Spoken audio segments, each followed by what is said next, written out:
Welcome to the Leopard Farm channel, where we explore the untold stories of nature and agriculture. In Turkey, wild boars are wreaking havoc, inflicting over $50 million in annual damage to cornfields. These relentless invaders aren't just a nuisance, they're a growing threat to farmers' livelihoods. How are hunters tackling this invasive species? What innovative tactics are proving successful in reclaiming the land? Join us as we uncover their bold strategies to curb the wild boar population. Subscribe now to support our journey to 1,000 subscribers. Your support fuels our mission to share these critical stories. Thank you.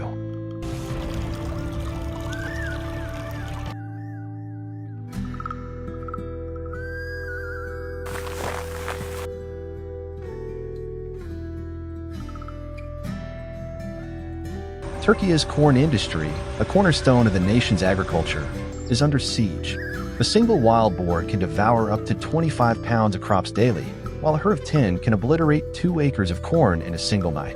With annual losses reaching $60 million, farmers face devastating financial setbacks, and some are forced to abandon their fields entirely. This escalating crisis demands urgent action to protect one of Turkey's most vital economic sectors.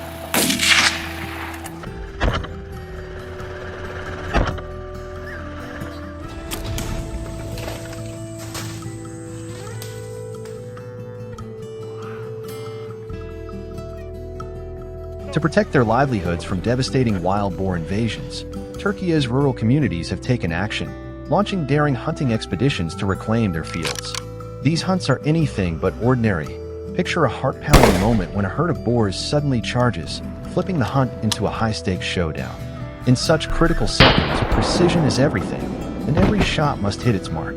Join us as we delve into the gripping world of these bold defenders battling to save their crops and communities.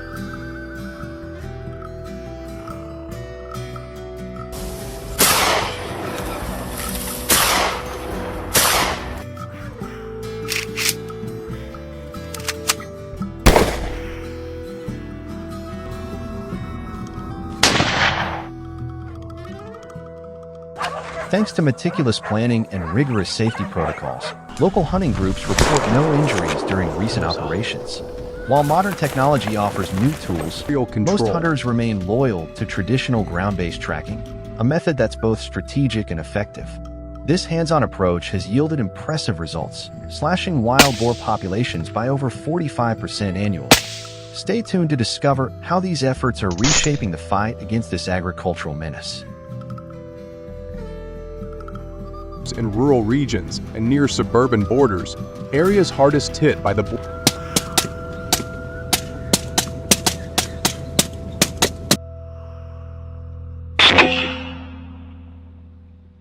In 2015, Turkey outlawed helicopter hunting of wild boars, citing significant safety hazards and environmental concerns.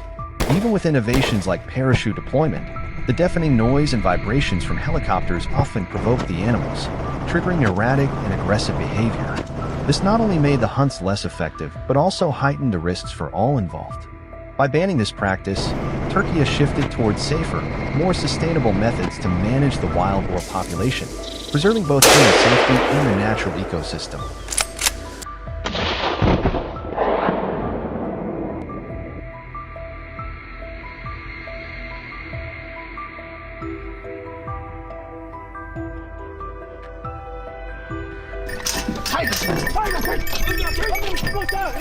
Wild boar hunting in Turkey is now restricted to the western Anatolia region, where hunters must complete rigorous firearms training to ensure precision and safety in the field.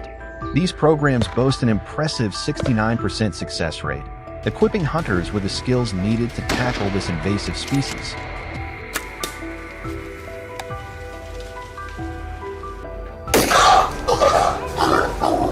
Hunts unfold across vast, rugged mountain landscapes, with elevations between 1,600 and 4,900 feet and spanning hundreds of acres. Navigating this challenging terrain demands exceptional skill, strategic planning, and relentless stamina, making every hunt a test of endurance and expertise.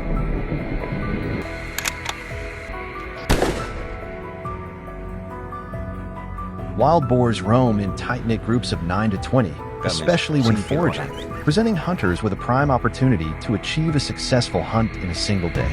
To boost their chances and ensure safety, hunters often team up with 2 to 4 highly trained dogs. These skilled companions excel at tracking and flushing out boars, guiding hunters to their elusive targets with precision. This dynamic partnership transforms the hunt into a strategic and thrilling pursuit, demanding both teamwork and sharp instincts.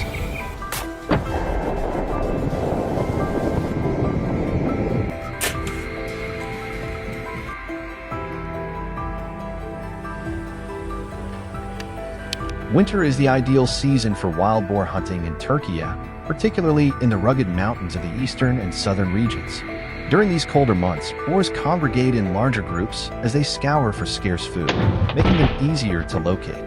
With wild boars capable of sprinting at speeds up to 25 miles per hour, hunters must stay agile, employing large-caliber rifles like the .308 Winchester or .30-06 Springfield for precise shots at distances around 150 yards. This combination of skill, strategy, and firepower is essential to outmaneuver these swift and formidable animals.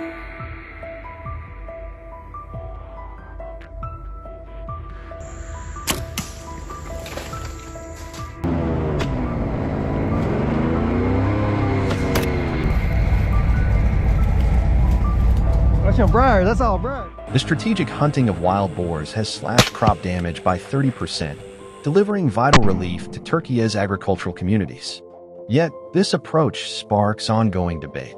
Some locals worry about the environmental toll of firearms, particularly the risk of soil and water contamination from gunpowder residue.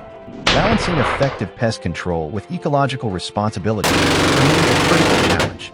Join us to explore this complex issue and learn how you can help safeguard farmlands responsibly. Thank you for watching. Stay tuned for our next video. This content is created for educational purposes, adhering strictly to local regulations and ethical hunting practices. This video is for educational and awareness purposes. All scenes follow local laws and ethical hunting guidelines. As dawn breaks over the rugged hills of Cape Town, the crack of gunfire pierces the morning calm. Each year, up to 50 baboons are culled to curb their impact on local communities, but this practice raises a pressing question. At what cost do we manage the clash between humans and these cunning primates? Join us as we unravel the intricate dynamics between Cape Town's residents and its baboon population, uncovering the challenges, consequences, and potential solutions to this escalating conflict. Help us grow by subscribing to Leopard Farm. We're aiming for 1,000 subscribers, and your support means the world.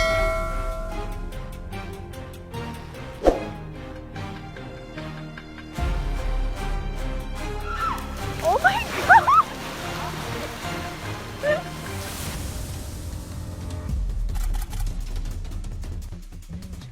In Cape Town, baboons have become a formidable challenge, disrupting farmland and urban neighborhoods alike. These highly intelligent primates, thriving in close-knit troops, have adapted to scavenge from trash bins and raid homes, forsaking their natural foraging habits. Their incursions leave behind littered streets, damaged crops, and heightened risks to livestock and human safety, polluting both the environment and community peace. Oh my god!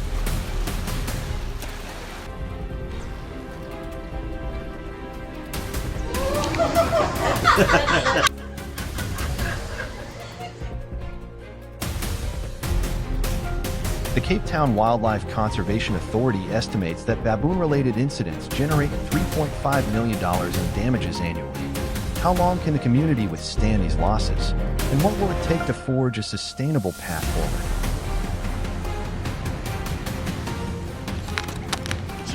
Oh my god, no!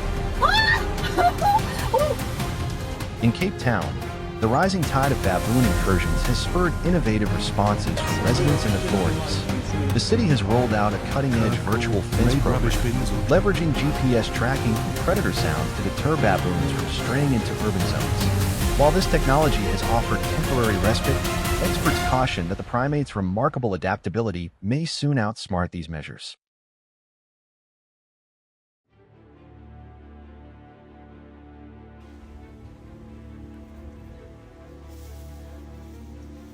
To complement this, rehabilitation centers have been established to reintroduce baboons to their natural habitats, yet these efforts alone fall short of resolving the deeper conflict. Have you encountered similar wildlife management strategies where you live? Drop a comment below to share your insights and join the conversation.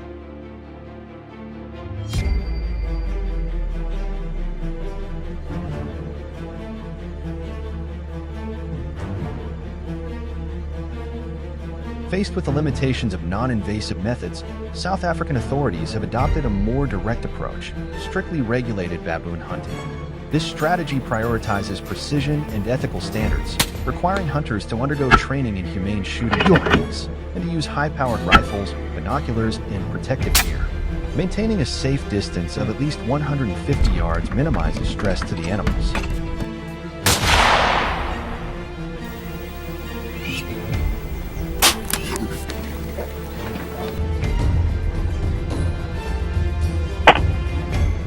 With an annual cap of 50 baboons in designated areas near farms and neighborhoods, and a ban on targeting pregnant or nursing females, the program seeks to curb urban disruption while safeguarding conservation. This balanced approach has shown promise in reducing baboon-related environmental damage, but can it sustain harmony between humans and wildlife?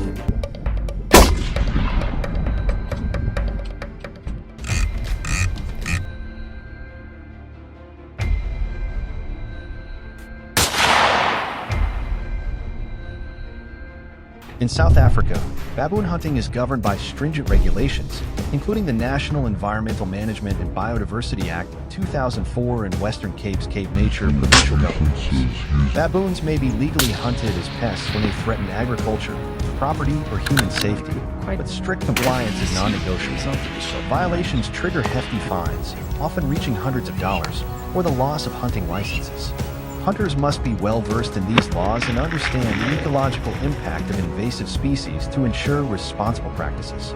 This tightly controlled framework strives to balance human needs with wildlife preservation, setting a high standard for ethical hunting.